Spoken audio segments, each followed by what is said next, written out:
Bismillahirrahmanirrahim. Alhamdulillahi rabbil alamin, wassalatu wassalamu ala asyrafil anbiya'i wal mursalin Sayyidina Muhammadin wa ala alihi wa sahbihi ajma'in.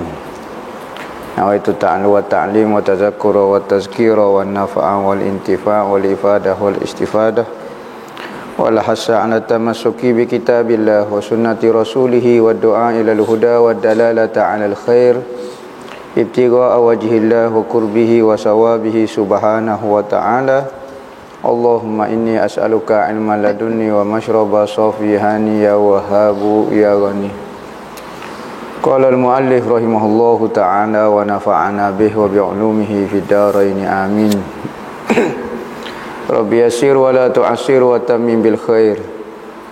Wa la hawla wa la quwwata illa billahil aliyyil azim. Amma ba'du, assalamualaikum warahmatullahi wabarakatuh. Berkata Syekh Abdul Somad Al-Falimbani dalam kitab dia Hidayatus Salikin fi suluki maslakil muttaqin, sehinggalah perkataan dia innama yuwaffas sabirun. Innama yuwaffas sabiruna ajruh. Situ kau kat mana?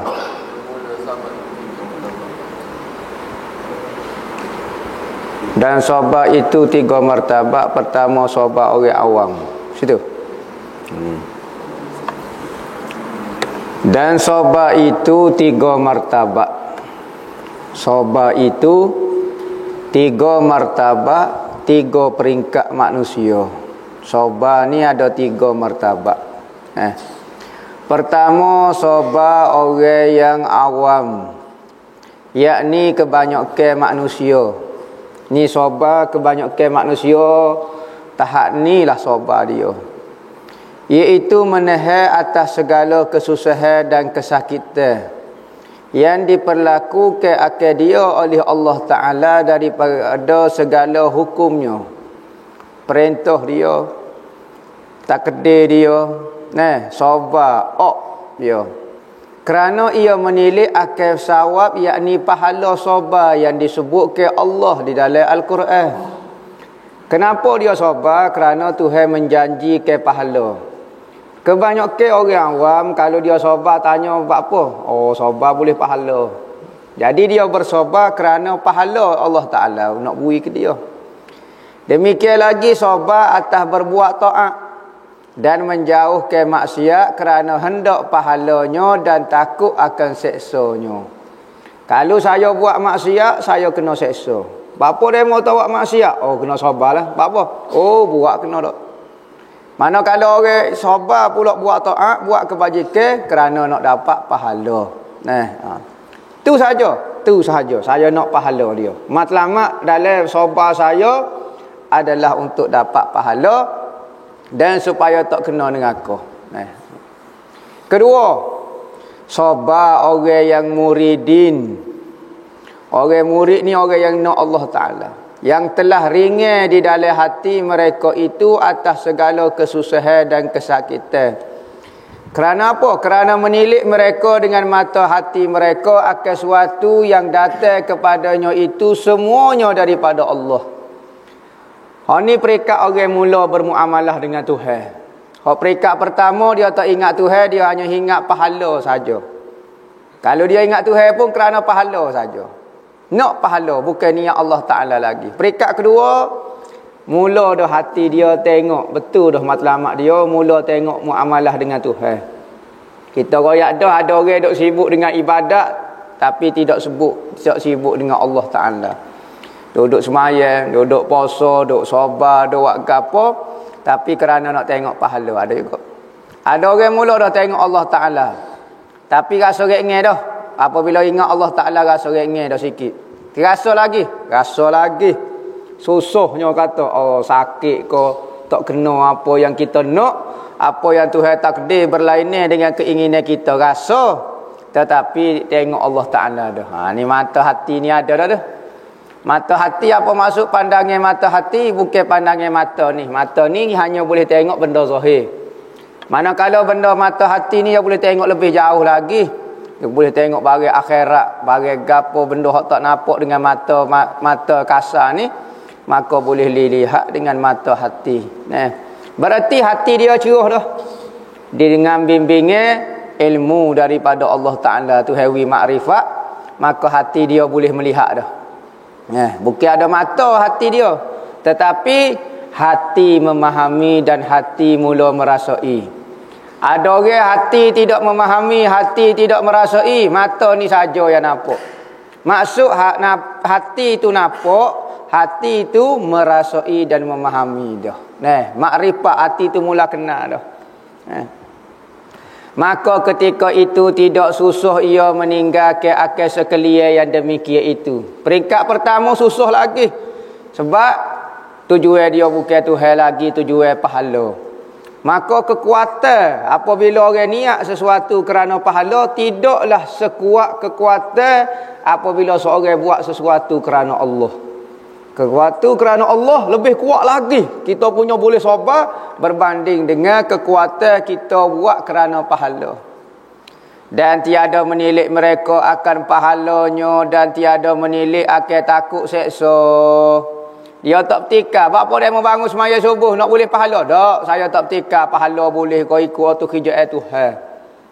Kerjaan hamba ni sebagai hamba Allah Ta'ala. Hak layaknya hamba ni seorang hamba menyembah Tuhan dia. Ikutlah. Kalau Tuhan kata pukul 3 semaya, kena bangun pukul 3 semaya. Dia suruh. Nah, bukan kerana pahala. Pahala tu hak Tuhan janji tu suku pasal.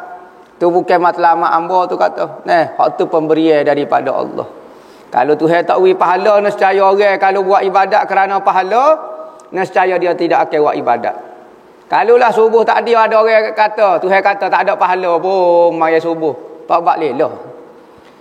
Kalau tak semaya subuh, tak dosa pun, tak kena seksa ke apa dia. Tak ada orang, seorang habuk pun bangun semaya subuh. Tapi kalau orang buat kerana Allah, boleh pahala, tak boleh pahala, dia tetap akan jadi hamba Allah Ta'ala. Kalau hamba kepada pahala, maka dia akan berhenti kalau pahala tak ada. Kalau hamba kepada neraka, dia akan berhenti kalau neraka tak ada. Kalau neraka tak ada, neraka dan pahala ni ada. Tetapi kalau orang jadi hamba kepada dua makhluk ni, makhluk dipanggil syurga dan makhluk dipanggil neraka, maka dia akan berhenti kalau makhluk ni tak ada.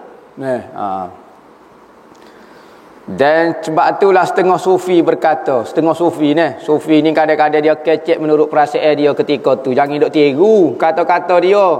Kerana kalau kita tiru kata-kata dia, kita dinipu. Kita tak sampai peringkat tu, tiba-tiba kita kecek kata-kata orang tinggi, maka menipu perkataan kita.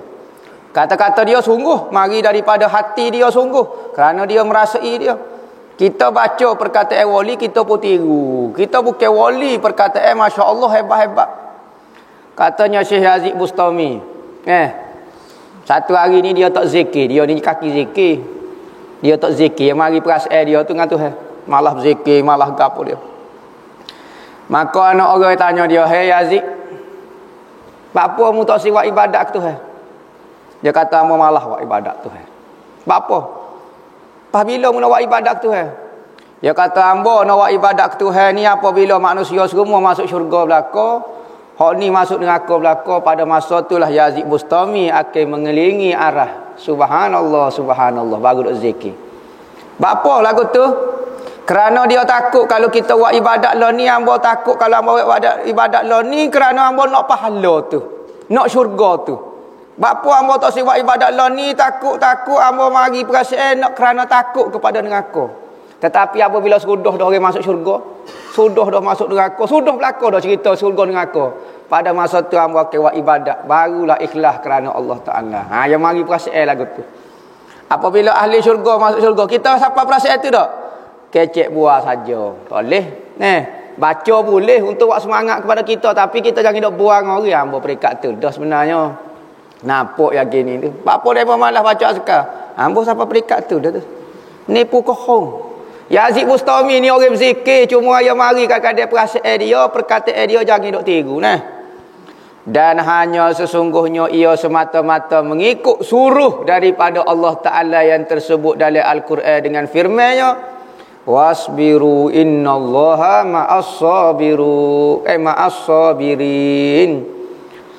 Artinya sabar oleh kamu bahawasanya Allah Ta'ala serta orang yang sabar.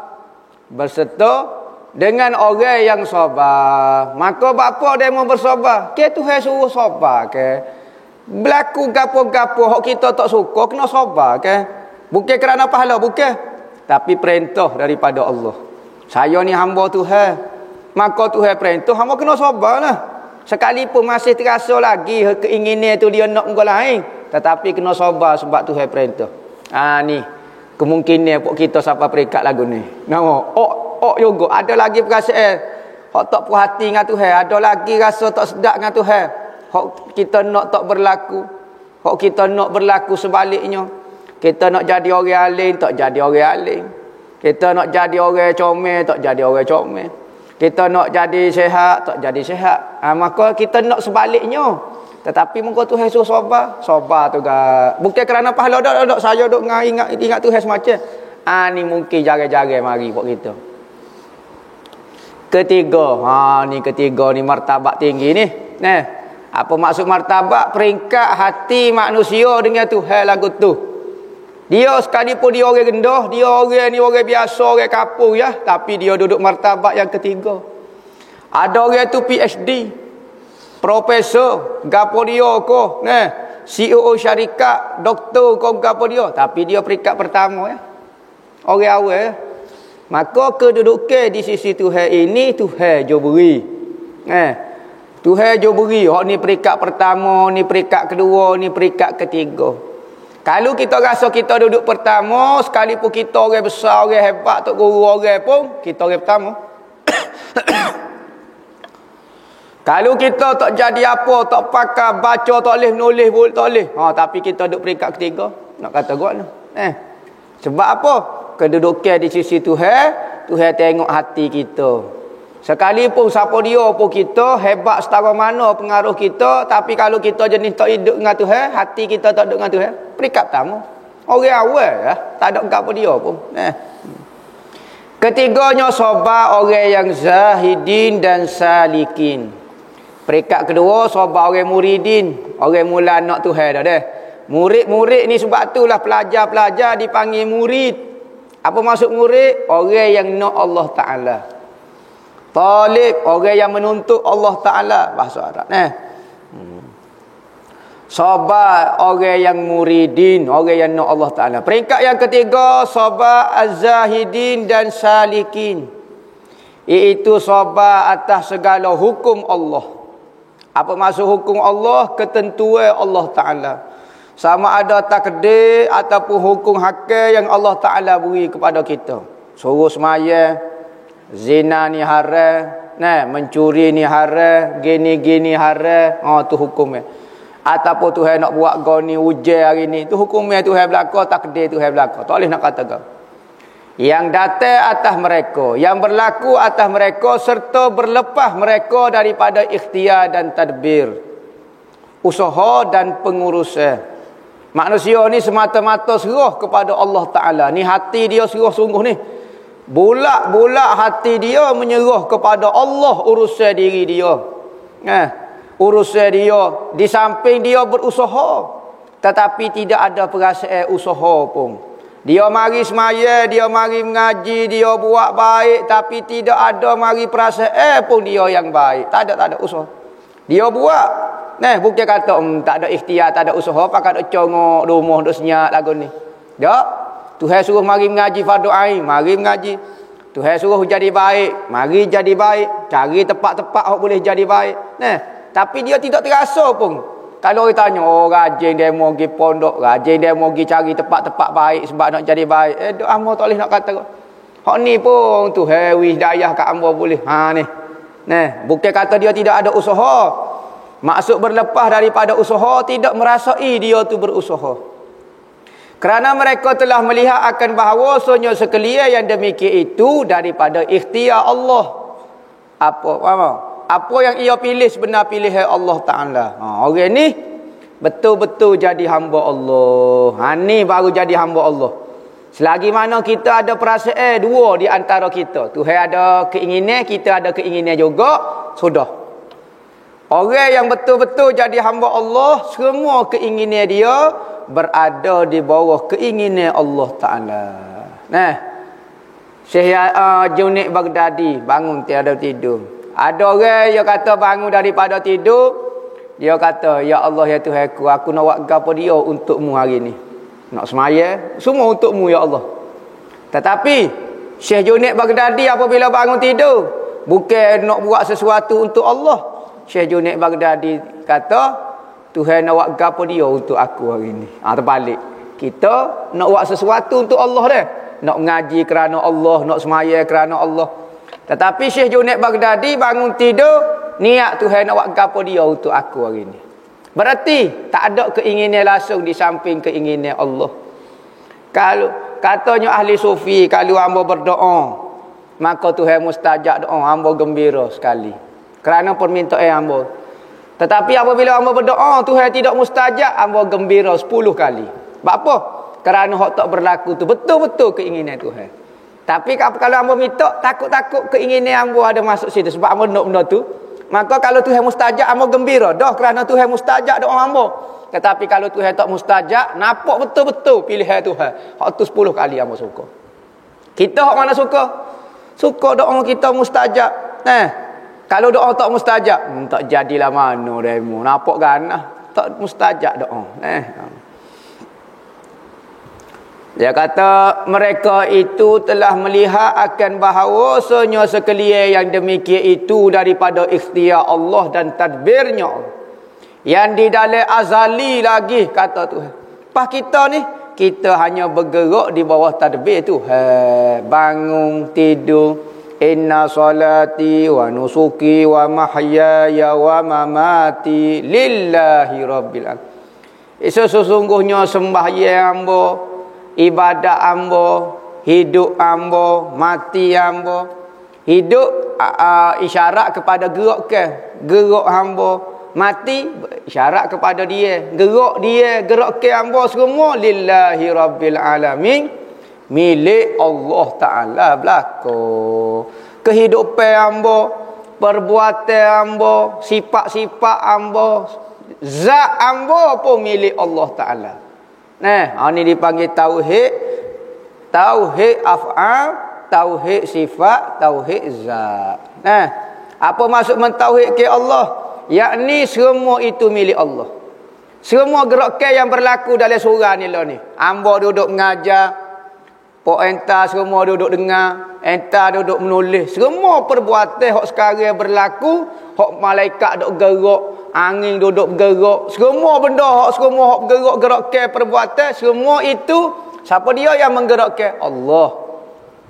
Sifat-sifat pula hak ada sekarang, kemampuan mendengar hak entah ada, kemampuan melihat, kemampuan goni, kemampuan bercakap, gapo dia semua milik apa dia? Milik Allah. Kembali ke semua perbuatan itu kepada Allah. Milkun lillah. Kenapa Tuhan milik? Kerana dia ada. Sesuatu yang ada baru boleh memiliki. Sesuatu yang tak ada boleh memiliki ke tak? Tak boleh. Maka kita ni tak ada sebenarnya. Sebab tu kita tidak layak memiliki perbuatan. Kita tak boleh mengaku perbuatan ni perbuatan saya. Tak boleh sebenarnya. Sifat ni sifat saya, tak boleh sebenarnya. Kita ni siapa dia? Ada ke tak semua? Kalau Tuhan peracur kita ada tak? Tak ada sebenarnya. Kita tak ada sebenarnya. Maka nak merasai milik tu tak boleh lah sebab benda tak ada. Tu hati-hati orang sufi merasai lagu tu. Kita tak rasa lagu tu, kita hanya belajar ilmu pokok orang sufi. Mudah-mudahan ngeciklah sikit-sikit. Berlakon-berlakon jadi wali. Padahal tidak wali pun. Tapi kita belajar lama-lama nak ikut dia. Zat ni milik siapa dia? Ni zat tubuh kita ni. Semua milik Allah Ta'ala. Lepas tu siapa dia? Apa dia milik kita? Tak ada milik kita. Dah perbuatan kita milik Allah. Sifat-sifat kita pun milik Allah. Zat kita ni, tubuh kita, rambut kita, tangan kita, kaki kita milik Allah. Mana hak kita? Ruh pun hak Tuhan. Mana kita? Tak ada gapo satu kita sebenarnya di samping Allah. Manusia itu kalau mengaku lagi ada di samping Tuhan, begitu kurang ajar. Begitu tidak ada adab mengaku depan Tuhan lagu tu. Tu dia kata di azali lagi. Pas demo dia buat apa dia? Saya usaha. Sebab ada ahli sunnah wal jamaah kata, ulama mutakallimin kata, ulama ahli tauhid, tutup guru usul kata, maka manusia ada usaha dan ikhtiar. Selagi mana kita rasa kita boleh berusaha, okey kita rasa. Kita rasa saya yang angkat gelas ni, maka wajib kita berusaha. Tetapi apabila hilang perasaan itu, tak tahu apa dia dah. Perasaan ni hanya akan dialami oleh orang tu. Maka dia tak boleh nak buat-buat perbuatan ni. Maka dia tak rasa dah. Kok jom minum dia. Nampak dia buat duk minum air, duduk mengajar, duduk sembahyang, duduk berzikir, tapi dia tak rasa apa dah. Maka hak tu tak boleh nak buat-buat. Jangan kata saya tak rasa, tak boleh nipu. Benda tu dia mari sendiri perasaan. Maka apabila hilanglah perbuatan kita di bawah perbuatan Tuhan, dipanggil fana fi af'al. Apabila hilanglah sifat kita di bawah sifat Tuhan, maka hilanglah fana fi sifat. Apabila hilanglah zat kita di bawah Allah Ta'ala, milik Tuhan belaka, maka habis, tak ada apa dia dah kita. Maka jadi fana. Pada masa itulah, pada ketika fana itulah, maka seorang itu betul-betul mentauhidkan Tuhan yang wujud sebenarnya Allah Ta'ala semata-mata. Ni panggil tauhid sebenar-benarnya. Selagi mana tidak rasa betul-betul tauhid Allah Ta'ala, Allah Ta'ala, selagi itu tauhid kita masih ada lagi kekurangan. Sekalipun dah molek dah, lepas dah fardu ain. Saya ngaji sifat 20, kau apa dia beres belaka dah, alhamdulillah, lepas dah fardu ain, tetapi masih ada kurang lagi. Katanya ulama sufi, seluk dia ada lagi, debu-debu syirik tu ada lagi. Dalam hadis katanya Rasulullah, Nabi kata perkataan yang paling benar sekali adalah perkataan seorang penyair nama dia Labib. Labib apa dia tak ingat dah apa dia. Dia kata selain daripada Allah, ma khalallahi batilun. Semua selain daripada Allah nipu belaka. Tak benar belaka. Batil lawan dia hak. Batil maknanya tak benar belaka. Saya rasa ni perbuatan saya, nipu belaka. Ni saya rasa saya pandai, ni sifat saya, nipu belaka, batil belaka. Patut sebenarnya hak, yakni Allah Ta'ala. Selain daripada Allah tu semua tipu belaka. Kau dok mengaku hak ni, dok mengaku hak ni, dok mengaku hak.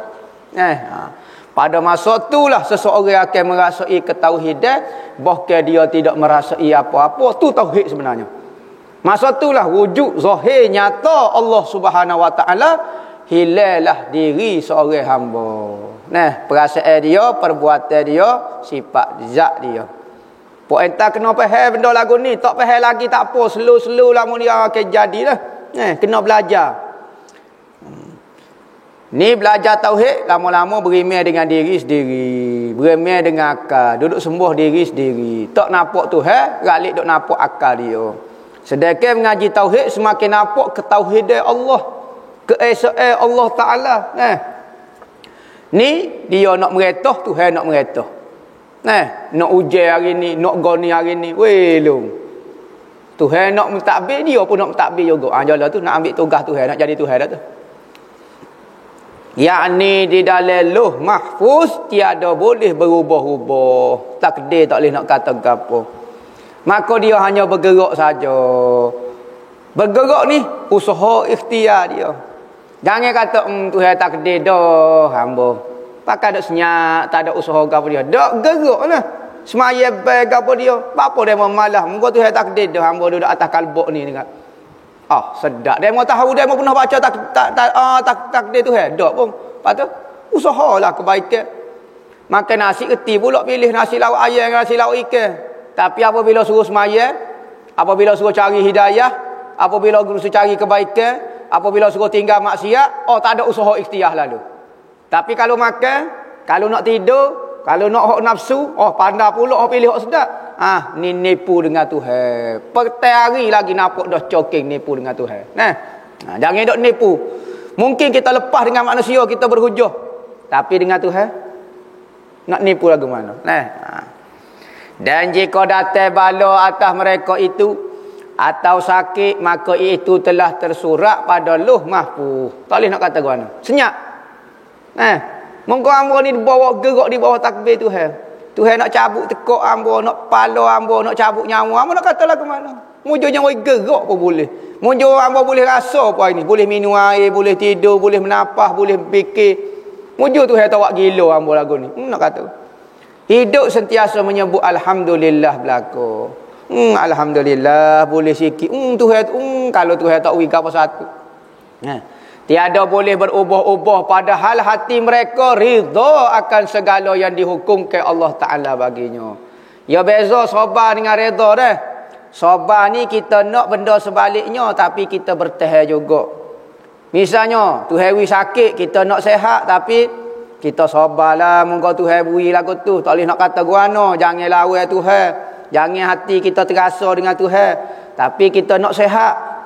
Maka tu sabar. Manakala reda tak ada. Jangan nak kalau Tuhan buat sakit, Tuhan nak sihat-sihat. Dah. Ya dia. Ni reda. Supo dengan keinginan Tuhan. Hak Tuhan buat, hak tu hak mereda. Dan jika ada pada zahir badannya itu merasa susah dan sakit sekalipun, sakit badan tu ada, tu wali. Kepik pintu bunyi, aduh sakitnya. Tak apa. Oh demo, bukan tok wali lagi bunyi aduh.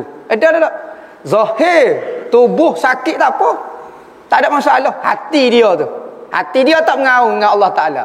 Kita puk kepik, tak bunyi sorok. Hati dok ngepek tu hari. Gogek. Baso pintu ni dalam hati. Kawan ni bunyi kat luar ya. Luar ni tak jadi masalah sebab tabiat manusia. Apabila benda sakit, dia akan menangis. Dia akan bunyi sorok. Tak ada masalah. Sebab tu dalam kitab kata, apabila kita sakit, apabila orang sakit bunyi sunat sebut lagu tu. Sunat pula sebut. Apa? Kerana itu nama Tuhan. Alif ha. Alif ha. Kan ada orang berzikir hu ha. Itu hu. Boleh zikir ke? Tapi jangan alif dengan kha. Tu nama syaitan. Kalau alif ha tu nama Tuhan. Tengok dalam syarah Jauharah Tauhid. Ada sebut. Kalau orang sakit, tanya sakit sebut sunat lagu tu sebab dia sebut nama Tuhan. Dia sebut Allah. Tu panjang sangat, tak sakit lah mana. Kalau tak sebut Allah Taala tu panjang sangat ni. Pendek dah tu. Sakit sangat dah tu dia.